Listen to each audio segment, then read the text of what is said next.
as you know that competitive exams, चाहे वो CSS हो या PMS हो, इन एग्ज़ाम्स में जो चीज़ ज़्यादा मैटर करती है given the changing dynamics of these exams, वो ये है कि अपने सब्जेक्ट में, अपने आंसर्स में कैसे एकेडमिक रेलेवेंट जो एकेडमिक लेक्सिकन है या जो एकेडमिक जार्गन है उसको कैसे प्लेस करता है, उस एस्पिरेंट की अंडरस्टैंडिंग कितनी है विज़ वी एकेडमिक जार्गन। तो इसी कनेक्शन में हमने एक न्यू प्लेलिस्ट क्रिएट की है by taking into account recommendations कि हम एक प्लेलिस्ट के थ्रू जो एकेडमिक जार्गन है या जिसको एकेडमिक लेक्सिकन है उसको कवर करें। तो उस कनेक्शन में आज हमारा ये फर्स्ट लेक्चर है जिसमें हम एक न्यू टर्म या जिसको लेक्सिकन आप कंसीडर कर लें, जिसको कवर करने लगे हैं। उसका टाइटल है फिनलैंडाइजेशन। ग्लोबल पॉलिटिक्स में फिनलैंडाइजेशन एक ऐसा फॉरेन पॉलिसी पोस्चर है या बिहेवियर है जो कि एक माइनर स्टेट अडॉप्ट करती है या उसको एक्सरसाइज करती है with regard to major parts. उस फॉरेन पॉलिसी को हम कहते हैं फिनलैंडाइजेशन। इस पोस्चर और इस जो पॉलिसी है उसके तहत वो जो कंट्री है अंडर कंसिडरेशन और इन क्वेश्चन, वो अपनी फॉरेन पॉलिसी को या तो न्यूट्रल रखती है with regard to great power rivalry या ग्रेट पावर पॉलिटिक्स के हिसाब से अपनी जो फॉरेन पॉलिसी है उसमें एक न्यूट्रल स्टैंस और एक कंसिलिएटरी फॉरेन पॉलिसी अगर उसका बिहेवियर हो towards a more powerful neighbouring state और रीजनल स्टेट या ग्लोबल स्टेट, उस तरह के पोस्चर को, उस तरह के स्टैंस और बिहेवियर को हम कहते हैं फिनलैंडाइजेशन। फिनलैंड जैसे कि आप लोगों को पता है यूरोपियन कंट्री है,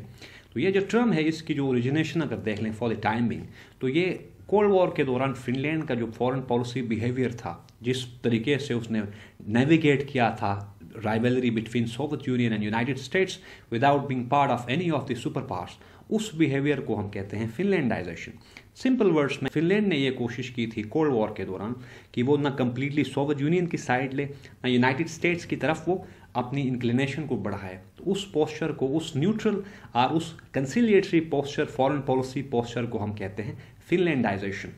सेकंड जो एस्पेक्ट है इस कंसेप्शन का वो ये है कि मेजर जो पावर्स हैं वो अपनी राइवलरी के दौरान या अपनी राइवलरीज में स्कोर्स करने के लिए जो माइनर पावर्स हैं या मिडिल पावर्स हैं उनको टीज करते रहते हैं टाइम एंड अगेन। वो कोशिश करते हैं कि अपने ब्लॉक को एक्सपेंड करें, वो कोशिश करते हैं कि जो नॉन अलाइन स्टेट्स हैं या जो न्यूट्रल स्टेट्स हैं उनको किसी भी तरीके से अपने उस सर्कल में या अपने स्फेयर ऑफ इन्फ्लुएंस में लेके आएँ। तो इस वजह से वो इकोनॉमिक कोअर्शंस के थ्रू या रिवर्ट प्रोसेस के थ्रू वो कोशिश करते हैं कि अपने उस स्फेयर को बढ़ाएं। लेकिन अगर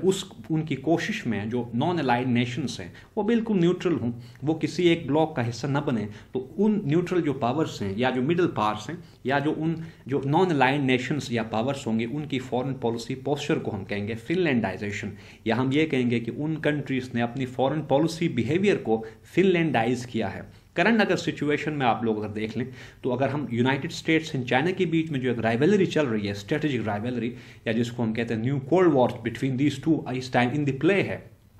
तो इस कोल्ड वॉर लाइक सिचुएशन में मोस्टली कंट्रीज़ की कोशिश ये है कि वो अपनी स्ट्रेटेजिक इकोनॉमी को, वो अपनी फॉरेन पॉलिसी को एक ऐसे मैनर में डिज़ाइन करें जो कि दोनों में से किसी एक भी पावर की जो इंटरेस्ट है वो हर्ट ना हो। अगर हम बात कर लें, इंडिया है, पाकिस्तान है, बाकी नेशंस हैं जो कि इस कोल्ड वॉर में डायरेक्टली हिस्सा नहीं लेना चाहते, उनकी फॉरेन पॉलिसी बिहेवियर को अगर देख लें तो उनकी एक जो कोशिश है वो कंसिलिएटरी बिहेवियर है या उनकी कोशिश है to acting as bridge rather than wall. So इस तरह के पोस्चर को हम कहते हैं फिनलैंडाइजेशन।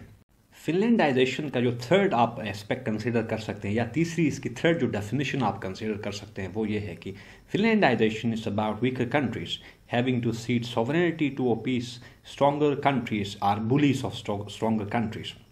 यानी कि मतलब ये है कि फिनलैंडाइजेशन एक ऐसा पोस्चर है वीकर कंट्रीज़ का जिसके थ्रू वो कोशिश करते हैं कि जो ग्रेट पावर्स हैं उनके इंटरेस्ट सर्व हों at the expense of sovereignty of weaker Nations. इस पोस्चर को और इस बिहेवियर को भी हम कहते हैं फिनलैंडाइजेशन।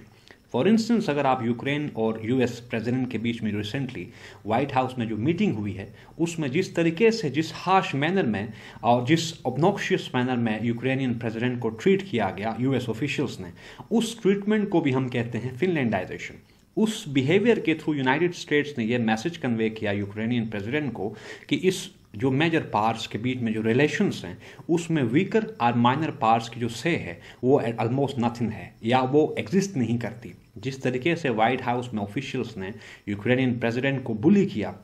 और उसको मजबूर किया कि यूक्रेनियन जो गवर्नमेंट है या एडमिनिस्ट्रेशन है वो एट एनी कॉस्ट रशियन जो एडमिनिस्ट्रेशन है या रशिया के साथ पीस डील करे या जो ऑन गोइंग वॉर है उसको एक सीज फायर में कन्वर्ट करे, उस बिहेवियर को हम कहते हैं फिनलैंडाइजेशन। आई बिलीव आप लोगों को इस कंसेप्शन की समझ आ गई होगी। इसको एक बार रिकेप करते हैं। फिनलैंडाइजेशन फॉरेन पॉलिसी का एक ऐसा पोस्चर है जो कि वीकर नेशंस अडॉप्ट करते हैं with regard to their interactions or communications or relation with major powers. और इस रिलेशन के थ्रू और इस फॉरेन पॉलिसी बिहेवियर के थ्रू जो माइनर और वीक कंट्रीज हैं वो कोशिश करते हैं कि जो मेजर पावर्स हैं उनको अपीज किया जाए at the expense of their strategic autonomy.